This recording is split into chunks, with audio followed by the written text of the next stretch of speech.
I want to make 3 Jinshi costumes in a week-ish. I might be a little late to this, but hear me out. The Apothecary Diaries. Hey, everybody clap. Thank you.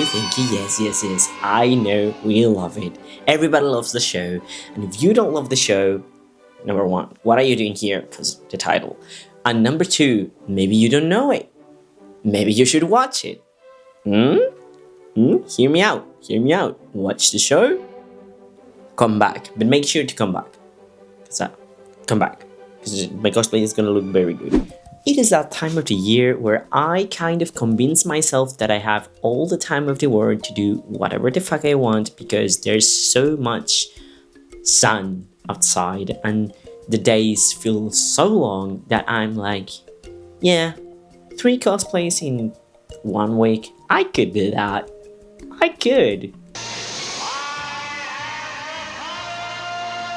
And that usually translates into me doing something dumb. Like this time, I want to make 3 Jinshi costumes in a week-ish. Because I know I'm not gonna make it in a week. I'm calculating maybe 10 days. How this is gonna work is, because I'm not making 3 from scratch. No way in hell.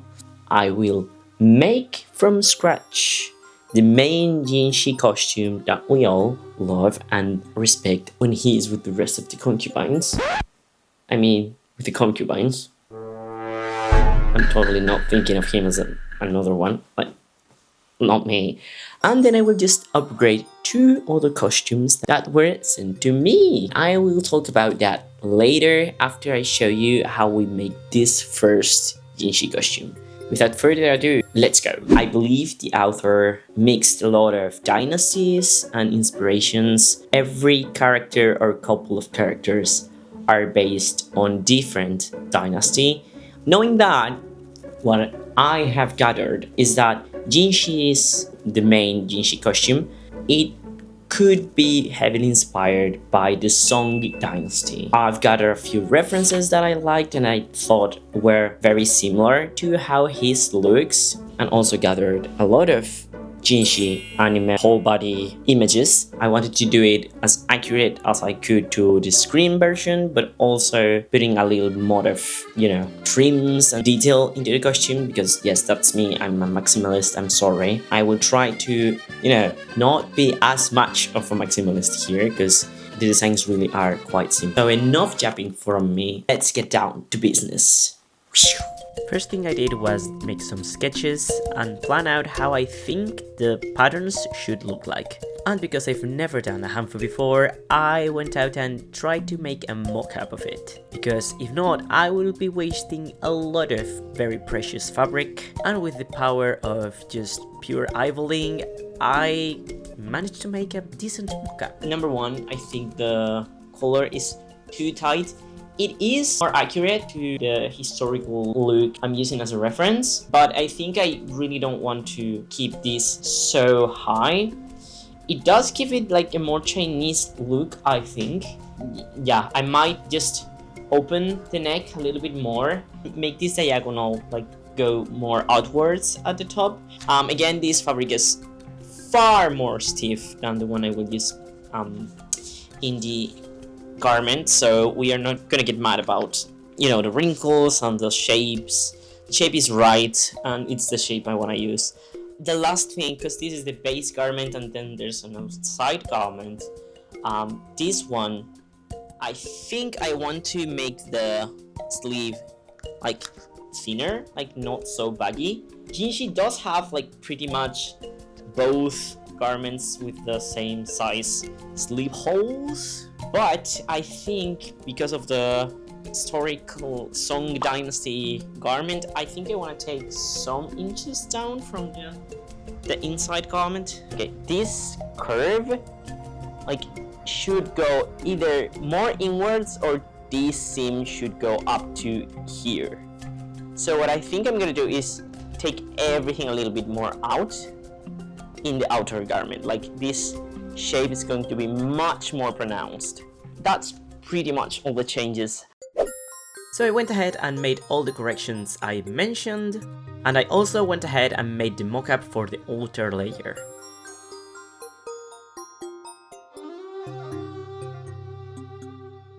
Yeah, pretty much I'm happy with it. The only problems that I see, the neck still is a problem. Like, hold on. Lower layer, I did take a bite out of the back.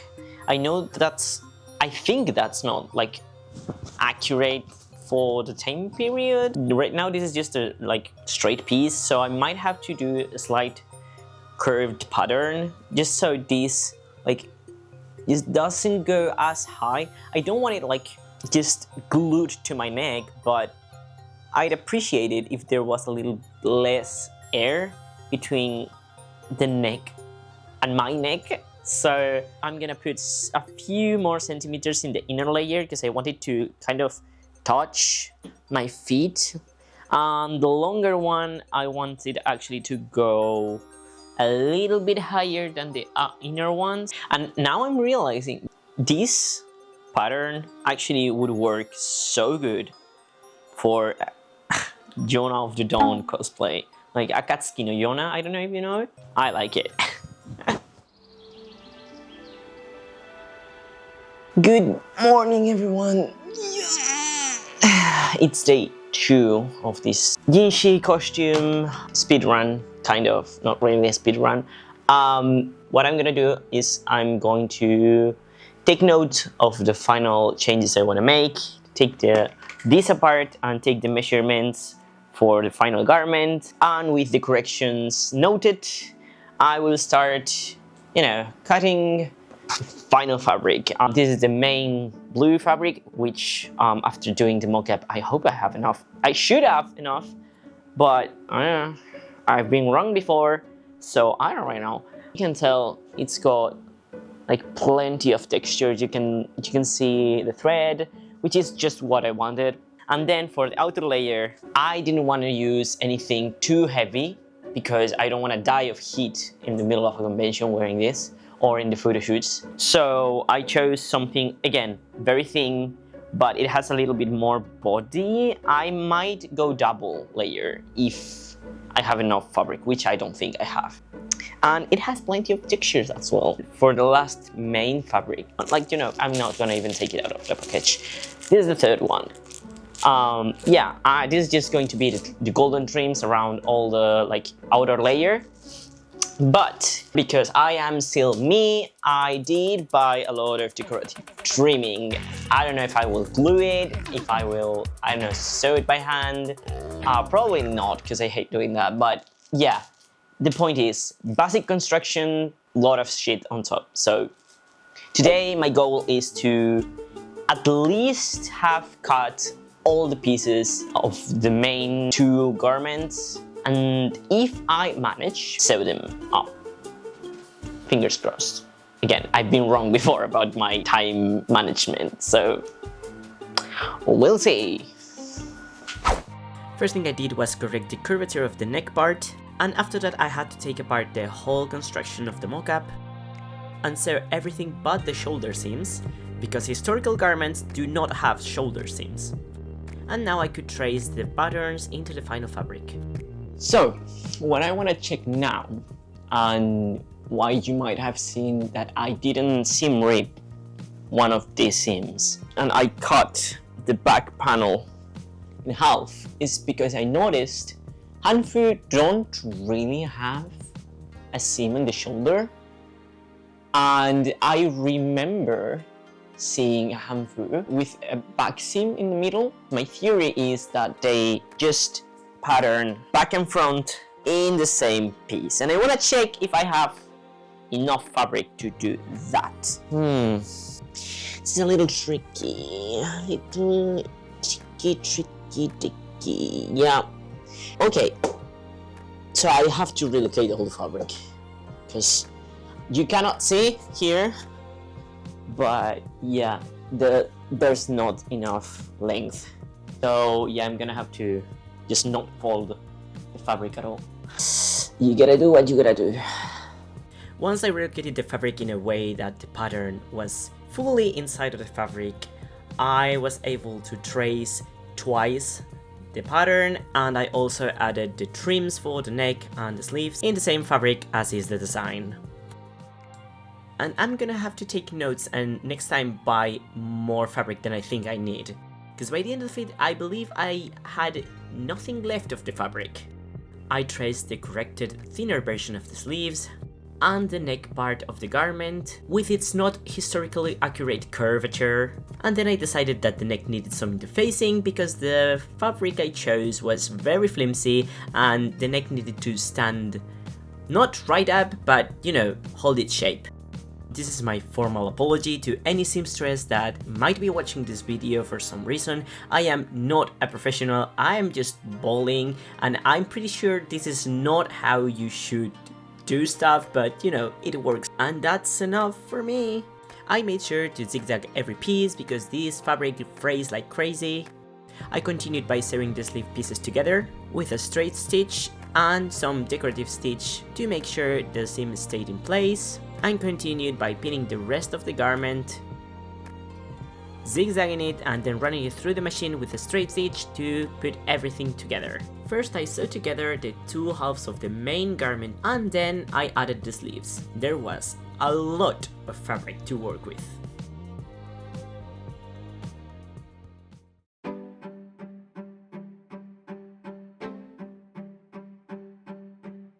Good morning, it's day 3 on this Jinshi cosplay journey.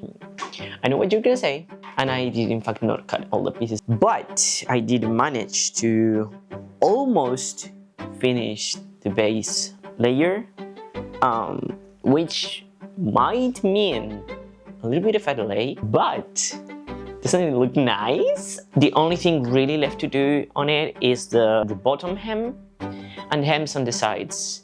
But I did also run into an issue and I will show you now. Come with me. I did have to take in a little bit of the neck because, and this is my theory, I left too much seam allowance, so part of the seam allowance is in the garment right now, so I have to take that off. I tend to do that. I don't know why. I always leave more seam allowance than I then actually use, and that's why I'm not a professional seamstress.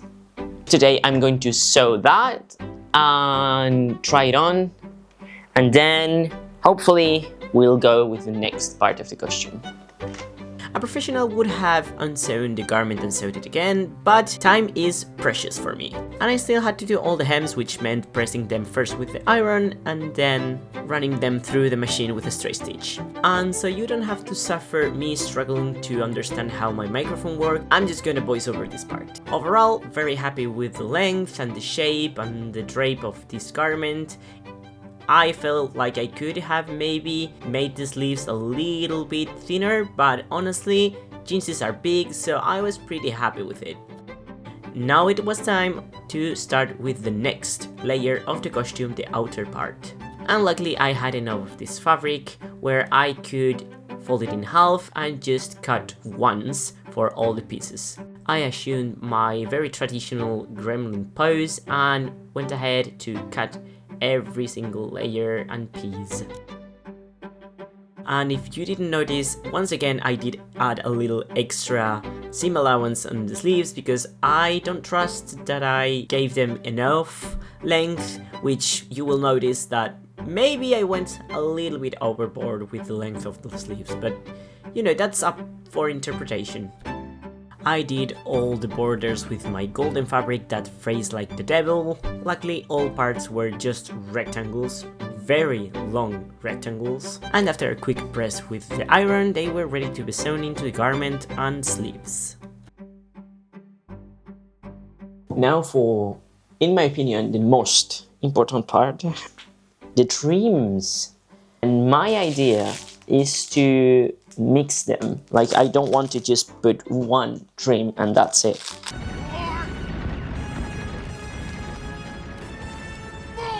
I've got this one, which quite honestly I'm in love with. This other one, which is arguably more fantasy and clowny because of the gold beads, but I you know what? I don't hate it.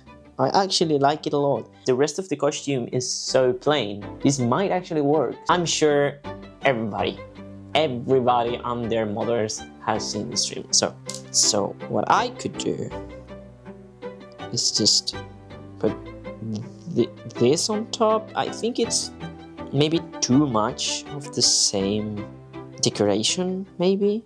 After a bit of fiddling, I did find a configuration of trims that I really enjoyed, and one by one, just for safe measure, I sewed them into the garment. Just with a straight stitch, just because I was going to sew so many things one on top of the other, they would be safe enough. Next, I just had to sew the sleeves into the garment and close the side seams, reinforcing everything with a zigzag stitch. The next day, I continued by sewing the rest of the trim around the neck and the front of the costume.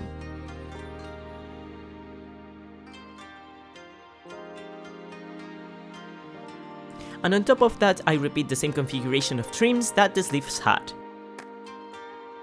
And this is how the outer garment turned out like. I was really happy with the configuration of the trims, and the neck sits exactly how I wanted it. Now it's time for the belt. Because my fabrics are not too strong or heavy, I traced first the pattern of the mockup on the fusible interfacing that will serve as a structure layer sandwiched between two layers of fabric. I ironed them to the wrong side of one of the layers for the final piece. Again, I do not know if this is a practice used by professionals, but it works for me, so until proven wrong, I'm gonna just do this. Like a corset, I sewed the lining and the outer fabric separate, joined them, and then sewed the top and bottom layers so I could turn it inside out to hide the interfacing perfectly. And now all that's left is to sew on trims again. This will add a little bit of visual interest without taking too much of the attention of the garment. And now we come to the bane of my existence, the hair coverage handkerchief thing. And because I'm an Eldritch cosplayer through by heart, I needed it to be functional, and that means that it has to lay flat but also wrap around the band it's supposed to cover, so I wanted to add a little channel for the cord to go through so I can ravel and unravel the band cover by tugging at the strings. First I sewed the hem of the circumference, and then I tried to do the channel with a bias tape. Do not look too closely.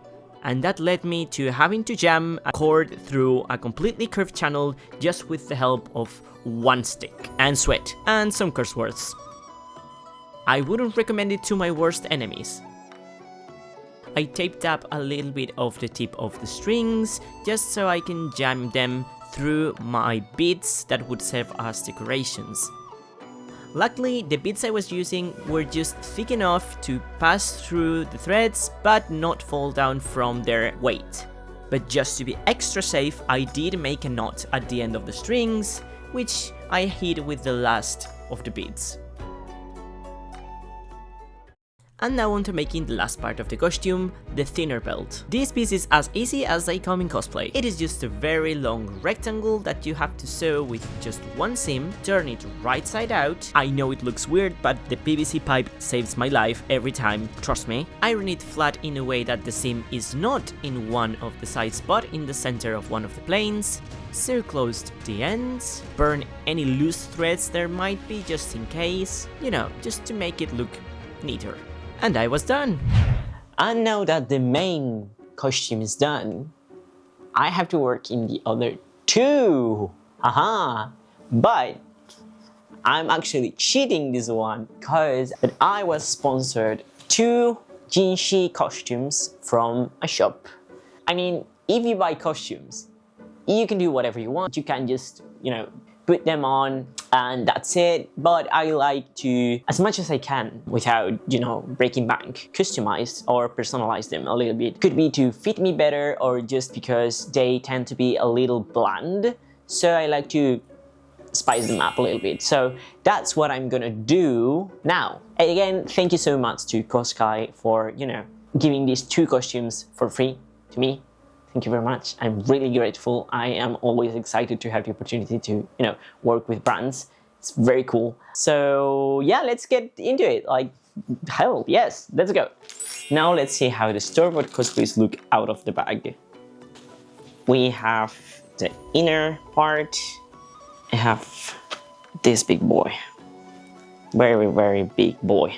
And what I mainly want to do is for the garden ceremony, Jinshi one, put some trims. And I know you're going to call me crazy, but I'm thinking, what if I did the printed embroidery by hand on top? Because I already have like the perfect template to work on, so it shouldn't be that hard. Shouldn't being the I've never done for the female Jinshi costume. Honestly, I might do the least changes on this one because I wouldn't know where to change stuff. I might be able to add some trims, some pearls here and there, but really I think it just is a very cohesive costume, so I think it only needs the wig, honestly. So I said to start embroidering. I started with a very thick cord that was not meant for embroidery, and you can really tell, and I gave up really soon. I started embroidering with a very thin thread. I could have done, now thinking about it, started embroidering with a few threads and not just only one, but that thought didn't reach until right now, so haha. I honestly believe I've spent maybe one full day with the thread embroidery, and then I changed again to that thick cord, but this time just following like the outside of the silhouette, which worked so much better.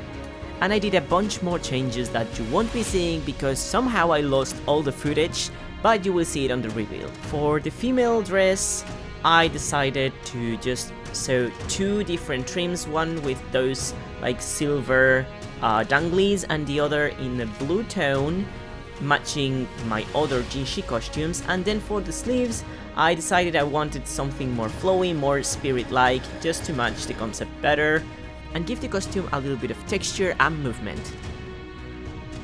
Speaking of texture and visual interest, I thought the belt looked a little too plain in contrast with the rest of the costume, so I wanted to add a little pattern or a drawing with some fabric paint. I thought of continuing the floral pattern that the costume already had, and I did some lotuses for the belt, and for the longer part of the bow, I did some moon moths, which are actually, spoilers ahead, the moths depicted in the painting of this scene that look like they shine with the moonlight. So I wanted to give a little hint to that scene directly with this part of the costume. And I will tell you that I did add some sparkly beads in the design.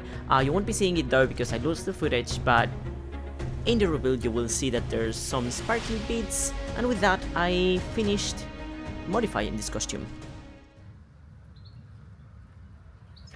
Okay, so wigs day. Everybody cheer, my favorite part. I subdue myself to being in the crushing heat of almost 40 degrees Celsius, my blinds all the way down, and my crimper in a, like, I don't know, how hot are you? 200 degrees. Heating the room and making a soup out of myself. So, today's wigs day. And why is it wigs? Cause we've got many. Let me show you. I was actually super lucky and I got sponsored by 𝗘𝐃𝐄𝐒 for the two costumes that you already saw in the start of this video. But they also gave me this wig. Yay! It's their classical 𝗘𝗱𝗶𝘁𝗄 cosplay wig for the characters specifically, which if you've seen my tutorials or my Patreon or whatever, you know that I don't usually go for this kind of character-specific wigs. I tend to go more for the basic wig where you kind of decide where everything goes. But since I was sponsored, I'm very glad to make one with this. So if you rather these ones, you can, I don't know, maybe follow a little bit of what I'm doing. When I say I make tutorials, I just mean that I show you what I do. I do not mean that I necessarily know it will like... I know I make it work for myself and for the people that, I don't know, ask me to make them wigs, but I'm no professional. I mean, I guess I am a professional. Well, whatever. I got this one from 𝗘𝗃𝗄𝐿, and then 𝗘𝗱𝗶𝘁𝗲𝗃 from Germany, if I am not wrong, sent me this one, which I already opened because, I don't know, I just wanted to check the quality. I'm a bit worried that the fringe might be a little too poor.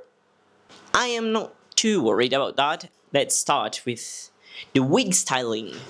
Oh, and by the way, just so we are clear, none of these shops are actually sponsoring this video.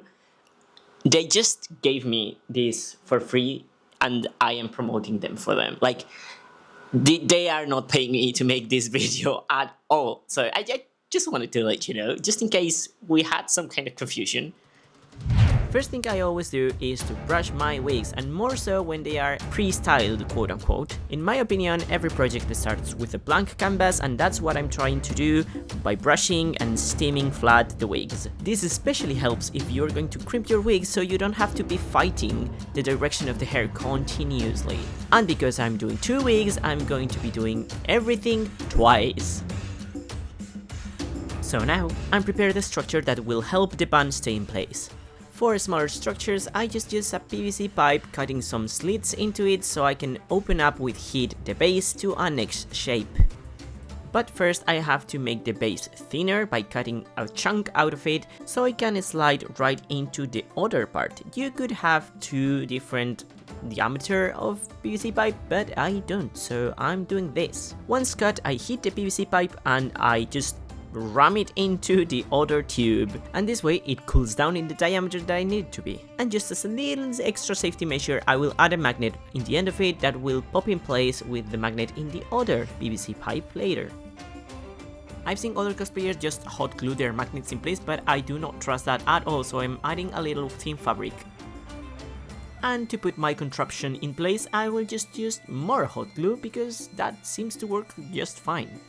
Making sure to add pressure while it cools down and to reinforce every little seam that could cause it to get tangled and pop off. And to no one's surprise, I will use hot glue again to secure the hair wefts in place. But that is just to secure them in place. For the rest of the strand, I will be using U-Hull glue just because it's much cleaner. I especially need it to dry very cleanly in the tail ends because it will be very visible. Now for the fringe, I start by putting some structure on, and this is trial and error, adding and subtracting the masses as I see needed. And then I just cover the whole thing with wefts, pointy ones for the roots and flat for the rest of the structure.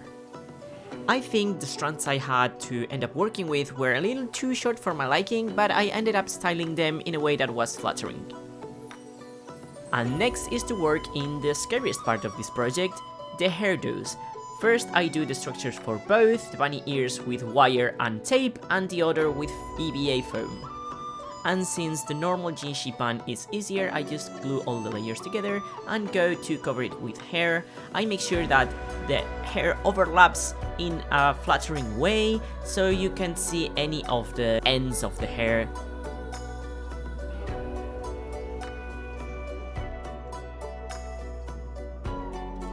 Coming back to the bunny ears, I shape the wire prior to gluing it to the structure, making use of copious amounts of hot glue just to make sure it's not going anywhere. Don't worry, it might look very ugly in the start, but we are going to layer up a lot of hair here. And yeah, look, I'm sorry, this was so hard to make, I couldn't bother being on frame the whole time. You get the gist of it. And with that, the bunny ears are done. And to make both wigs more distinct, I curled the Femme Jinshi one. So with this, both wigs are done. It's been 3 days of a lot of heat and working in this. So now the only thing left to do is to see you in the final reveal. Cue the static music. Come on.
So, welcome to the end of the video. If you're here, thank you so much for sticking around. Here you can see all my masterpieces together.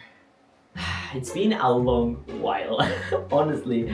It took so much longer than I thought. Okay, let me talk you with my final thoughts and things I would change and stuff like that. Overall, I'm super happy with it. I'm genuinely very happy. It's been a while since I finished these costumes, well, specifically this one because it was the first one I did. Very happy with it. It's super comfy. It's not too warm, not too light. I have worn this costume specifically to so many conventions. The things I would change now that I'm done talking about how much I love this costume. First of all, this like gold trim, it does tend to flip outwards, which is a little annoying, but not too bad. If I wanted to fix it, for next time I do something like this, where the fabric, where the main costume is thinner down the outward, so this one has a lot more strength, so it wins over the other one. So what I would do is, instead of making same thickness, I would make the inside thicker, so when you fold, it folds over, and you can do some like safety seams, like you can just top stitch it to the rest of the garment, and it would stay like inwards, like pressed, because there's too much fabric. I took out some of these trims, gold beads, because it kept tangling with my wig and it was super annoying, and even though my brain keeps telling me that I shouldn't have because it looks weird without the wig, I'm never wearing these without the wig, so it's fine. It's just more comfortable this way. Yeah, overall 10 out of 10. I have no words, I'm just so happy with it. Moving on, for the autumn garden Jinshi costume, there's allegedly very little you can do to modify this costume into something more historical, which was what I intended to do. For the time I had, I think I did a good job, but if I had more time, I would have added more metallic designs in the whole belt, maybe some gems. That would have been nice. I would have definitely changed this fuck ass decoration because it's so fucking cheap. For the embroidery, I'm very happy with embroidery. I learned a lot, and I think I do like embroidery, like the look of it. It's just too much work. This first attempt with the fake thread was ass. I have to admit it. It was bad. In retrospect, I don't know what I was thinking. Like, such thick thread is not meant to go through the fabric. What the fuck? But anyways, overall, very happy with the gold part. The rest though sucks ass again. That's the only issue. I would have loved to do more to this costume, but there was little you could do to it. And finally, we go to this one. I love the sleeve details I added. I love the danglies. They give a very cute shine to it. Like you can see, well maybe you can, but I can see the sparkle on the surrounding fabrics. I'm really happy with it. This part, like the design I did in the belt, very cute, very demure, but I hate that I did the butterflies here. They are cute, don't get me wrong. In any other place, in a sketchbook, very cute butterflies. For a belt that is supposed to be something wearable, that goes with the rest of the dress, fuck no. It's just they are too rendered. This should have been like a pattern, like this pattern here. These ones are just a drawing. Just a painting of a butterfly. I shouldn't have done that. Like I should have known, but I got possessed by the spirit of painting with fabric paints. You know, I get the chance to hold the brush and then go bananas. It looks cute though. It looks better with it than without it. I just wish that it wouldn't have gone so overboard with it. With maximalism. One thing I do not like about this costume though, it's the cut of it. Like, it has such little fabric on the dress. Like, it looks like much. It isn't. Doesn't pass the whimsy check. Like, you cannot twirl in this shit. This material is lined. It's so thick. and it has all these rows that are sewn into it. They are not frills, they are just like a fucking straight line sewn on top of it, and it just takes out any movement this dress could have had. The sleeves though flow very nicely. That's a good point. That's my main issue with this dress. It doesn't look whimsical enough when you move the fucking skirt. That's like the main job of the skirt, come on. So overall, come on, super happy with the project. It did take too long. And I'm trying to get better at calculating times, but spoilers for future videos, it will happen again and again. I have fun regardless. If you like sewing projects, feel free to hit the subscribe button, leave a comment, leave a like. If you want to see more projects like this, like with sewing, maybe some prop making in the future, I'm thinking about it.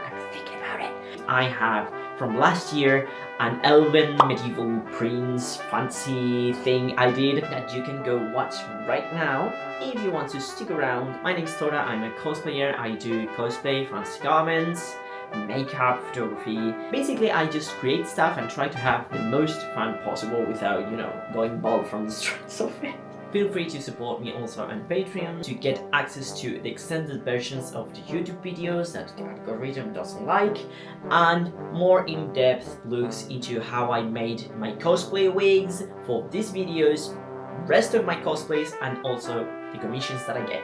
I upload videos every 2 weeks-ish unless something happens. Thank you so much for sticking around until the end of the video. See you in 2 Fridays. Maomao. Snape se ve. Voy a grabarte solo por si te caes, que lo sepas. Vas a saltar. ¡Y casi!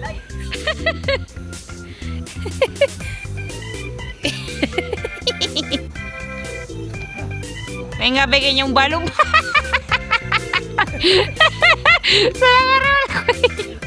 Maomao. Maomao. Look at her. She's just so tiny. Oh, it's raining. Oh shit, it's raining. Vale.